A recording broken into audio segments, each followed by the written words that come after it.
Right now, you're surrounded by a dead empire. The roads, the laws, the calendar, all Roman. For 1,000 years they ruled the world. Then they vanished. But what if they hadn't? Would we have reached Mars centuries ago? Or, and this is the strange part, would you have never been born at all? This isn't just a fantasy. To answer this properly, we're going to do something specific. First, we have to find out why Rome actually fell, because you can't change history until you understand it. And the real reason is not what most people think. It wasn't one barbarian army. It was 6 silent killers working together. Then, we're going to remove them, one by one, and rebuild history from that moment forward, year by year, to reveal what the world might look like outside your window right now. And at the very end, we'll answer the most personal question of all. In a world where Rome never fell, do you still exist? Stay to the end for that. Let's begin where it all went wrong. Here's the first thing almost everyone gets wrong. Rome didn't collapse in a single dramatic day. There was no one moment where the lights went out. The truth is stranger. By the time the last Roman emperor, a teenager, ironically named Romulus, like Rome's founder, was removed from power in the year 476, the empire was already a hollow shell, a body that had been dying for 200 years. Historians have argued about why for centuries. In fact, one historian counted over 200 different reasons that have been blamed for Rome's fall. But when you study them, they collapse into 6 core killers. And the scary part? Every single one of them is happening to powerful countries today. Let's meet the 6 things that killed the greatest empire in history, because each one is a lever we can pull to save it. Killer number 1. The economy rotted from the inside. Rome ran on conquest. Every new land it conquered brought gold, slaves, and riches flowing back to the capital. But once Rome got so big, it stopped expanding. The gold stopped flowing. To pay its bills, Rome did something desperate. It started shrinking the silver in its coins. A Roman coin went from nearly pure silver to almost none. Prices exploded. Money became worthless. It was ancient inflation, and it gutted the empire from within. Killer number 2. The empire was simply too big to defend. At its peak, Rome's borders stretched over 5,000 kilometers from Britain to the Middle East. Imagine trying to guard a fence that long, against enemies pushing in from every direction, with an army that you can no longer afford to pay. The borders were a dam with too many cracks and not enough hands. So we have an empire going broke,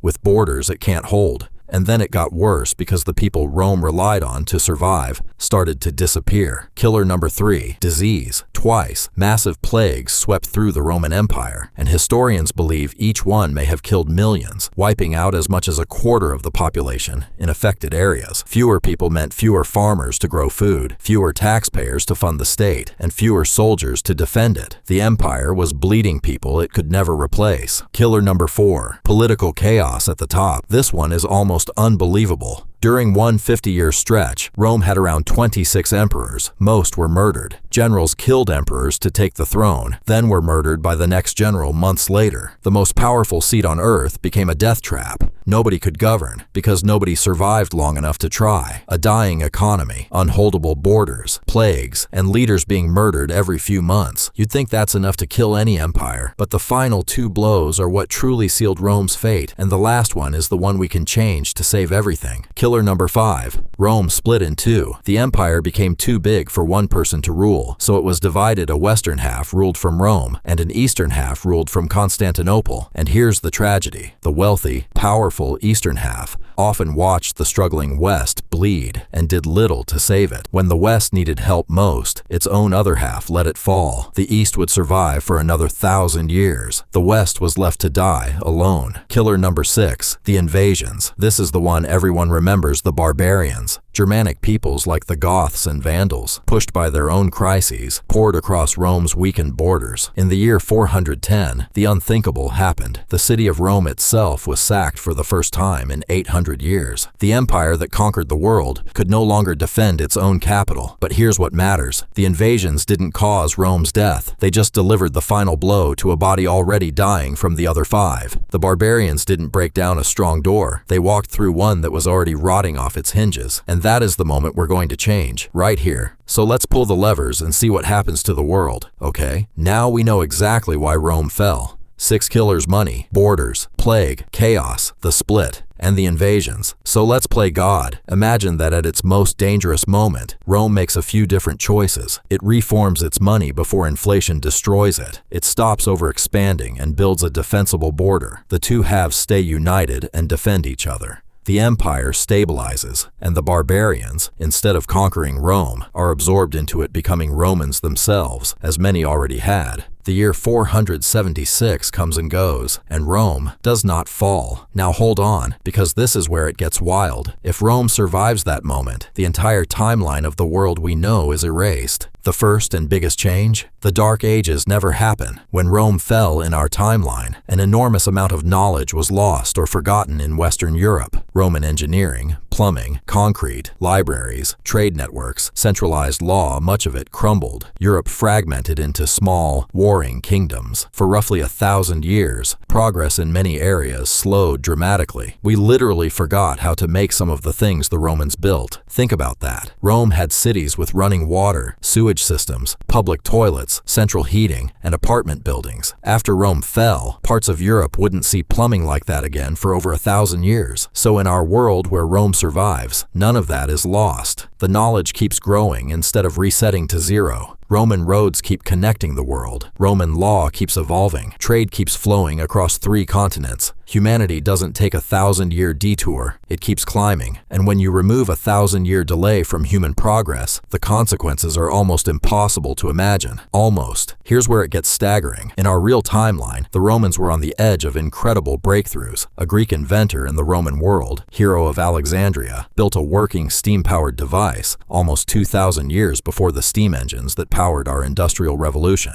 The Romans had the early spark of steam power, and then it was lost when the knowledge scattered. So imagine Rome never falls, and that spark isn't lost. Imagine Roman engineers, with their unmatched building skill and a stable, wealthy empire funding them, keep developing that steam power. Some thinkers have speculated that an unbroken Rome could have reached an industrial revolution as much as 1,000 years earlier than we did. Let that sink in. If the Industrial Revolution happened around the year 800 instead of 1800, then follow the chain. Factories 1,000 years early. Electricity centuries before us. By the time our real Middle Ages were happening, Rome could have had steam trains, telescopes, maybe even early flight, which leads to the wildest possibility of all. Humans might have landed on the moon, not in 1969, but potentially centuries earlier, a Roman astronaut planting an eagle flag on the moon, while the rest of our real history was still fighting with swords. Now, I have to be honest with you, because this matters. This is informed speculation, not certainty. History is not a simple machine where you change one part and predict the rest perfectly. Maybe an unbroken Rome would have become rigid and stopped innovating. Maybe slavery, which Rome relied on heavily, would have actually delayed machines. Because why build a steam engine when you have slaves to do the work? So no one can say for sure that Rome would have rocketed us into the future. It's possible a surviving Rome would have stagnated instead. But the core point stands, and it's not speculation. When Rome fell, Western Europe lost centuries of accumulated knowledge and took a very long time to recover it. Remove that loss, and history changes beyond recognition. And that brings us to the question you actually clicked on, the personal one. Because in this new world, there's a serious problem with you. Here's the uncomfortable truth. In a world where Rome never falls, you were almost certainly never born. This sounds insane, but follow the logic, because it's one of the strangest ideas in history. Your existence depended on one exact egg meeting, one exact sperm, at one exact moment. That moment depended on your parents meeting at the exact time they did, which depended on their parents and theirs, a chain of millions of precise meetings stretching back through all of human history. Now, every one of those meetings was shaped by the world events around it, wars that moved families across countries, empires that rose and fell, plagues, migrations, borders, languages. Every one of those events nudged who met whom. If Rome never falls, the entire history of the last 1,500 years is rewritten. The migrations that mixed populations different, the wars that moved your ancestors, gone or changed. The countries your family came from might not even exist. Every single ancestral meeting that led to you would have happened differently, or not at all. Change one moment 1,500 years ago, and the chain that built you snaps. The person watching this video would simply never come to exist. So here's the haunting reality. The fall of Rome, this catastrophe, this 1,000-year tragedy, is the exact reason you are alive to wonder about it. Rome had to fall for you to be born. So would the world be better if Rome never fell? Maybe we'd have flying cars and moon cities 1,000 years early. Or maybe we'd have stagnated in an empire that never had to change. We'll never truly know. But we know this for certain. If Rome never fell, the you that's watching this would never have existed to ask the question. And maybe that's the real lesson. We look back at the great collapses of history and call them tragedies. But every ending rearranged the world into the one that eventually made you. Rome fell. The world went dark. And 1,500 years later, out of that exact chain of events, here you are. The greatest empire in history had to die so that you could live.